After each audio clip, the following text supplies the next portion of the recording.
There's one. Little guy, you met him. Walleye. Whoop 'em. Nice fish. Oh yeah. That's what we're up here for. Just crack that paddle tail. Yeah, that's a chunk to start us out, Tony. What are we doing? You know, the cool part about fishing walleyes with plastics is you don't have to rebait, and a lot of times you just get better action out of the bait.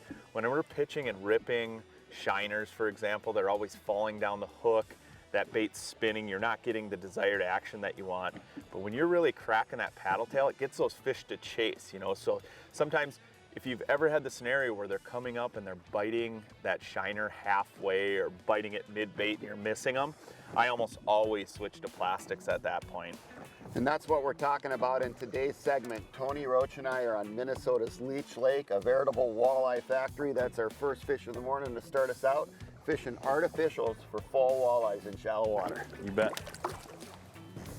Nice, Tony. Oh man, they're just smacking it too. This wind's gonna get him going even more. Wind's picking up. Well, you know, and that's one thing about Leech Lake is it's really a wind-driven fishery, right? These walleyes, they really get on the windward side of stuff. This is a beauty here, Tony. Really big one. Nice. Nice fish. Yeah, I fish a wide variety of plastics over the years, and you know, it's almost like you gotta find the right paddle tail, the right density plastic, and just that right rise and fall with the tail. You know, that what we're fishing today is a brand new storm bait. It's called the Largo Shed. It's gonna be one of your favorite plastics for walleyes, I guarantee it. It comes in 2 different sizes, a 3 and a 4 inch, 16 different colors. You know, if storm makes it, there's a lot of great colors and a lot of great colors for walleye anglers. What a beautiful fish.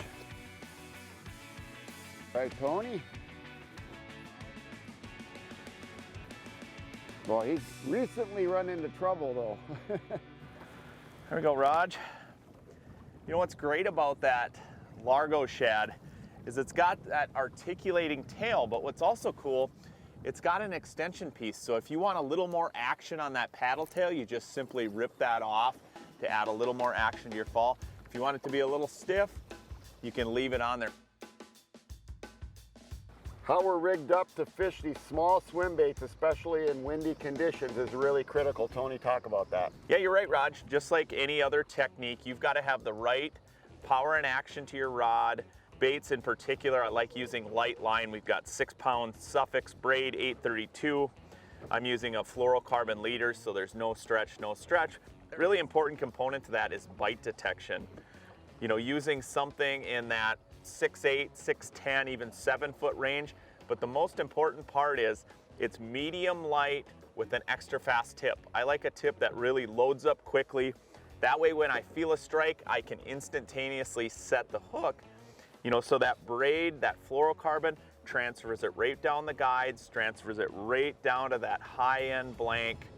You can feel everything. Boy, yeah. He just really clocked it. It's a big old smallmouth. Big smallmouth. Multi-species bait, like I said. Walleyes, bass, pike. Well, that's what makes Leech Lake such a great destination, Oh, right? for You sure. got the chance to catch more than one type of fish up here during your trip, and it's really up and coming as a smallmouth destination, that's for sure. That's a nice one too. Yeah, it is. That's great. Nice bass.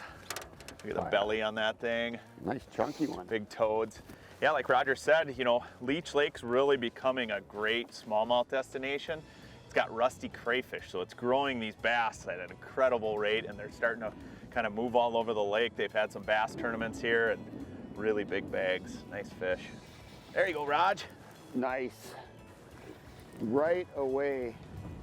First cast. We just shifted spots just a little bit, you know. Yeah, spot lock it on the spot. And another good one here. You know, it could be spring, summer, or fall. Pitching paddle tails and boot tails is just a great technique when you've got those fish in less than 20 feet of water. Great alternative to live bait. And it can be a lake throughout the Midwest where you've got shallow flats where you can cast and throw these baits on a jig head. You can fish it over rocks and sand. This is a big one here. yeah, nice one, Roger.